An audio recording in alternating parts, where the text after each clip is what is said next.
கெசல்பத்ர பத்மேவுடன் தொடர்பை பேணிய பல முன்னாள் அமைச்சர்கள் மற்றும் அதிகாரிகள். ஆதாரத்தை வெளியிட்ட பொதுமக்கள் பாதுகாப்பு அமைச்சர். மஹிந்த ராஜபக்சவை யாராலும் தோற்கடிக்க முடியாது, அவர் மீண்டெழுந்து வருவார், மீண்டும் கொழும்பு நோக்கி அவர் புறப்படுவார் எனவும் தெரிவிப்பு. மஹிந்தவுக்கு வீட்டை வழங்க தயாராகும் ஜெர்மனியில் வசிக்கும் நபர். ஆய்வுகள் நடத்த திட்டமிட்டுள்ள ஸ்ரீலங்கா பொதுஜன பெரமுன. முன்னாள் அமைச்சர் ஹெகேலிய ரம்புக்வெலவின் மகன் ரமித் ரம்புக்வெல 270 மில்லியன் ரூபாய் சொத்து குவிப்பு. அதிரடியாக கைது செய்ய தயாராகும் லஞ்ச ஊழல் ஒழிப்பு ஆணைக்குழு. மிக விரைவில் நான் வீட்டை விட்டு வெளியேறுவேன், மைத்ரிபால சிறிசேன அதிரடி அறிவிப்பு.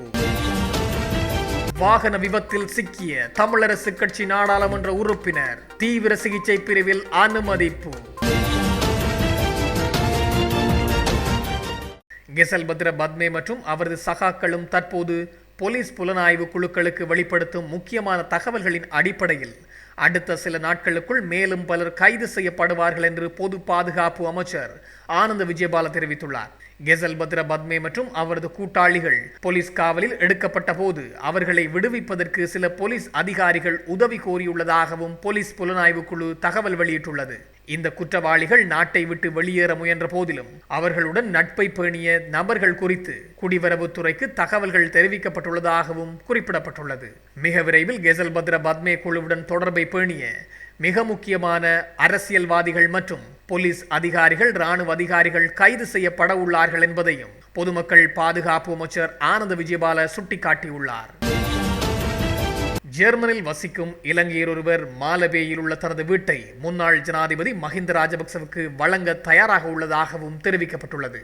குறித்த நபர் நாமல் ராஜபக்சவை தொடர்பு கொண்டு இது குறித்து பேசியுள்ளதாகவும் தகவல் வெளியாகியுள்ளது. இதன்படி மஹிந்த ராஜபக்சவுக்கு கொழும்பில் ஒரு வீட்டை வழங்க தொழிலதிபர்கள் குழு ஒன்று தயாராக இருப்பதாகவும் தெரிவிக்கப்பட்டுள்ளது.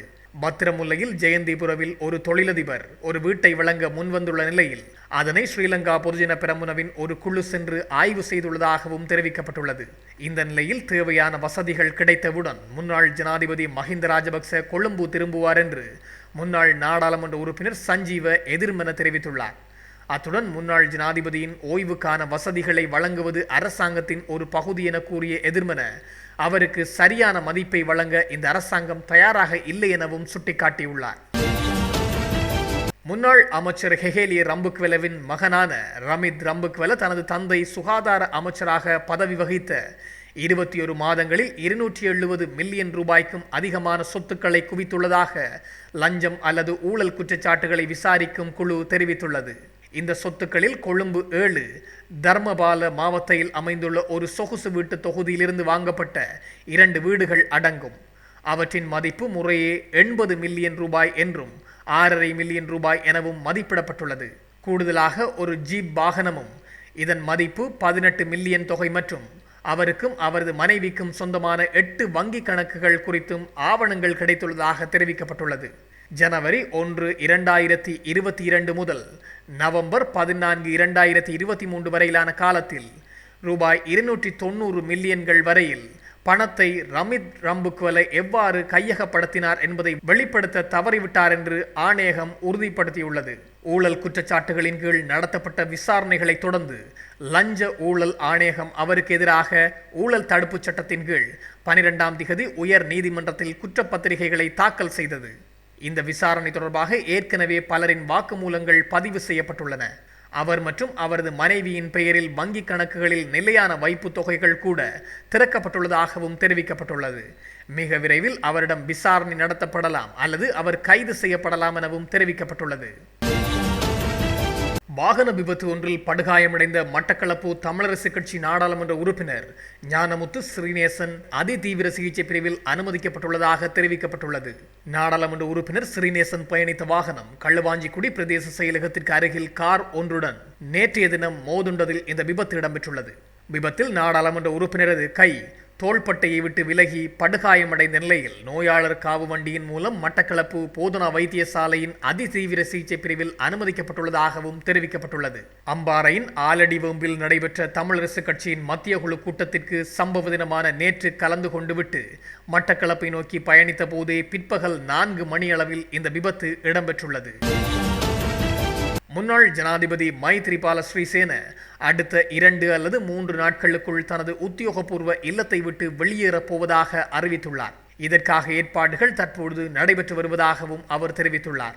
ஜனாதிபதி JR ஜெயவர்தனவின் ஆட்சி காலத்தில் பாராளுமன்றத்தால் நிறைவேற்றப்பட்ட ஒரு சட்டம் முன்னாள் ஜனாதிபதிகளுக்கு அதிகாரப்பூர்வ இல்லம் உட்பட அமைச்சரவை அமைச்சருக்கு வழங்க வேண்டிய அனைத்து வசதிகளையும் வழங்கியதை நினைவு கூர்ந்த திரு ஸ்ரீசேன தற்போதைய அரசாங்கம் இந்த விதிகளை ரத்து செய்தது. அவர்களை வீடுகளை விட்டு வெளியேறும்படியும் இந்த அரசாங்கம் அறிவித்துள்ளது.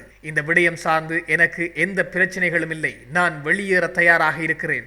இருப்பினும் எனது உத்தியோகபூர்வ இல்லத்திற்கு பொதுமக்களையோ அல்லது பத்திரிகைகளையோ அழைக்கும் எண்ணம் எனக்கு இல்லை எனவும் அவர் தெரிவித்துள்ளார். நேபாளத்தின் நிலைக்கு செல்ல இருந்த நமது நாட்டை அந்த நிலையிலிருந்து பாதுகாத்து சரியான பாதையில் கொண்டு சென்றமைக்காக ஒட்டுமொத்த தேசமும் முன்னாள் ஜனாதிபதி ரணில் விக்ரமசிங்கவுக்கு அதன் கௌரவத்தை வழங்க வேண்டும். மக்களின் உள்ளத்தில் பொறாமை மற்றும் வெறுப்பை விதைத்து இலங்கைக்கு எந்த நன்மைகளையும் ஏற்படுத்தி கொள்ள முடியாது என ஐக்கிய தேசிய கட்சியின் தவிசாளர் வஜிர அபயவர்தன தெரிவித்துள்ளார். நேபாளத்தில் கடந்த வாரம் இடம்பெற்ற துயரமான நிலைமை தொடர்பில் எங்களுக்கு தெரியும். அதே போன்றொரு சம்பவமே கடந்த 3 வருடங்களுக்கு முன்னர் எமது நாட்டிலும் இடம்பெற்றது. இந்த நிலைமை தீவிர நிலைக்கு திரும்பும் போது எமது நாட்டின் பிரதமராக இருந்த ரணில் விக்ரமசிங்க தனது வீடு எரிக்கப்பட்ட பின்னரும் அவர் மற்றவர்களின் வீடுகள் எரிக்கப்படுவதை நிறுத்துவதற்காகவே முன்னின்று செயற்பட்டார். அதனால் நேபாளத்தின் நிலைமைக்கு செல்ல இருந்த எமது நாட்டை இந்த நிலைமையிலிருந்து பாதுகாத்து சரியான பாதையில் கொண்டு சென்ற ரணில் விக்ரமசிங்கவுக்கு ஒட்டுமொத்த தேசமும் அதன் கௌரவத்தை வழங்க வேண்டும். இந்த முறை ஐக்கிய தேசிய கட்சியின் ஆண்டு நிறைவு விழாவுக்கு இலங்கையில் இருக்கும் அனைத்து அரசியல் கட்சிகளுக்கும் அழைப்பு விடுக்கின்றோம். இம்முறை ஐக்கிய தேசிய கட்சியின் 79வது ஆண்டு நிறைவு விழா தேசிய இயக்கமாக கொண்டாடுமாறு எமது கட்சியின் தலைவர் ஆலோசனை வழங்கியுள்ளார் எனவும் தெரிவிக்கப்பட்டுள்ளது.